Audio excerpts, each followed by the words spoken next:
Assalamualaikum warahmatullahi wabarakatuh. Di sini saya akan memaparkan hasil review jurnal saya yang berjudul Advance in Gene Therapy for Hemophilia Basis Current Status and Future Perspective, yang mana ini membahas tentang penyakit turunan yang berupa hemofilia. Selanjutnya yaitu ada pendahuluan. Pendahuluan ini membahas tentang apa itu yang disebut dengan hemofilia atau definisi hemofilia itu sendiri. Hemofilia itu sendiri adalah kelainan perdarahan bawaan yang disebabkan oleh kelainan genetik pada faktor pembekuan darah. Hemofilia ini biasanya diturunkan melalui keluarga dan dapat menyerang pria dan wanita. Hal tersebut ditandai dengan perdarahan yang berkepanjangan dan kesulitan dalam pembekuan. Hemofilia dapat diklasifikasikan menjadi dua jenis atau dibagi menjadi dua jenis. Ada hemofilia A dan hemofilia B. Tingkat keparahan hemofilia ini dapat bervariasi dengan individu yang diklasifikasikan memiliki hemofilia ringan, sedang, atau berat, berdasarkan tingkat faktor pembekuan dalam darah mereka.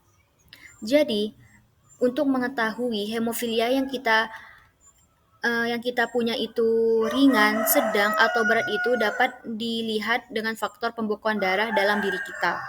Nah, gejala utama dalam hemofilia ini yaitu termasuk perdarahan spontan, perdarahan berkepanjangan setelah cedera atau operasi. Nah, ini seperti kita jatuh dari motor, kan kita keluar darah. Nah, jika darah tersebut tetap tidak berhenti, panjang darahnya itu yang keluar, jangka waktunya, nah itu bisa jadi mengandung memiliki penyakit hemofilia dan kerusakan sendi karena perdarahan berulang ke sendi. Selanjutnya yaitu ada cara mengatasi penyakit hemofilia. Dalam artikel ini membahas cara mengatasi dengan melakukan terapi gen. Terapi gen untuk hemofilia adalah pendekatan pengobatan yang menarik yang dapat memberikan efek terapeutik jangka panjang dengan satu pengobatan. Saat ini, terapi konvensional untuk hemofilia ini harus melibatkan suntikan intravena reguler konsentrat, faktor pembekuan, yang dapat memberatkan pasien. Namun, terapi gen ini menggunakan vektor adeno terkait virus atau disingkat AAV telah menunjukkan hasil yang menjanjikan dalam uji klinis baru-baru ini.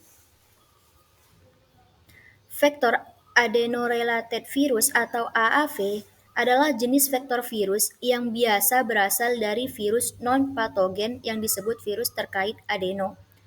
Vektor AAV digunakan untuk mengirimkan gen terapeutik ke sel target dalam tubuh. Mereka memiliki beberapa keunggulan, termasuk kemampuan mereka untuk menginfeksi sel yang membelah dan tidak membelah. Cara kerja terapi gen ini melibatkan pengenalan salinan fungsional gen ke dalam sel individu dengan kelainan genetik, seperti hemofilia, yang mana untuk memperbaiki mutasi genetik yang mendasarinya. Oke, selanjutnya yaitu ada hasil. Hasil dalam terapi gen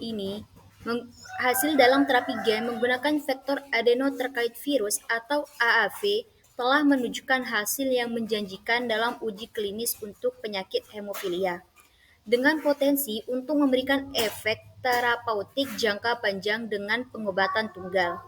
Dalam sebuah penelitian yang dilakukan oleh Spark Therapeutics, 10 pasien dengan hemofilia B diobati dengan injeksi intravena tunggal dari stereotipe AAV yang baru, Spark sampai 100.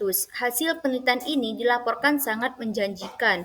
Keberhasilan terapi gen untuk hemofilia B oleh Natawani et al. Menunjukkan bahwa obat untuk hemofilia dapat segera menjadi kenyataan. Jadi, dalam jurnal ini membahas bahwa penyakit hemofilia ini dalam pengobatannya ini untuk sembuh dapat menjadi kenyataan. Dan juga beberapa perusahaan dari farmasi saat ini sedang mengembangkan terapi gen untuk penyakit hemofilia dengan hasil yang menjanjikan telah dilaporkan. Namun, tantangan seperti mengolah respon imun terhadap vektor AAV dan memastikan efek terapeutik berkelanjutan perlu diatasi untuk penerapan luas terapi gen untuk penyakit hemofilia. Maka dapat disimpulkan bahwa terapi gen menggunakan vektor adeno terkait virus atau AAV menunjukkan harapan sebagai pengobatan jangka panjang potensi untuk penyakit hemofilia. Uji klinis telah menunjukkan bahwa kemanjuran terapi gen ini dalam meningkatkan aktivitas faktor pembekuan dan mengurangi kebutuhan akan terapi penggantian reguler. Dan juga penelitian dan pengembangan lebih lanjut diperlukan untuk mengoptimalkan pendekatan terapi gen dan mengatasi tantangan ini. Terapi kemajuan yang dibuat sejauh ini menunjukkan masa depan yang menjanjikan untuk terapi gen dalam pengobatan hemofilia. Presentasi dalam review jurnal tentang penyakit penurunan pada manusia yang berjudul hemofilia telah selesai. Mohon maaf apabila ada kesalahan. Wassalamualaikum warahmatullahi wabarakatuh.